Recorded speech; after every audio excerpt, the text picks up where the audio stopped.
દરેક નીતિની સામે કાયદાની રીતે ઊભો રહેતો SSK ન્યૂઝ ચેનલ। લોકસભા ચૂંટણીને ધ્યાને લઈ સુરતની કાપોદ્રા પોલીસે ભૂતકાળમાં પકડાયેલા આરોપીઓનું ઇન્ટ્રોગેશન કરાયું હતું, જેમાં 131 જેટલા આરોપીઓની લાઇન પરેડ કરાઈ હતી।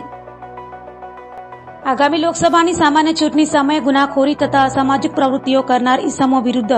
કડકાઈ અને મક્કમતાથી કાર્યવાહી કરવા પોલીસ કમિશનર દ્વારા અપાયેલા આદેશને લઈ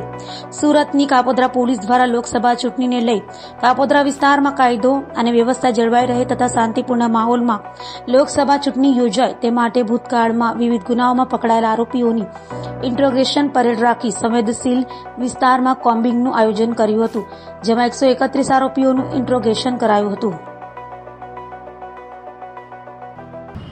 આજરોજ મહેરબાન પોલીસ કમિશનર શ્રી અનુપમસિંહ ગેહલોત સાહેબ સુરત શહેરનાઓના સૂચના અને માર્ગદર્શન મુજબ તથા સેક્ટર 1 તથા ઝોન 1 સાહેબનાઓની સૂચના મુજબ અત્રેના A ડિવિઝન પોલીસ સ્ટેશન વિસ્તારના કાપોદ્રા પોલીસ સ્ટેશન ખાતે વિવિધ ગુનાઓમાં સંડોવાયેલ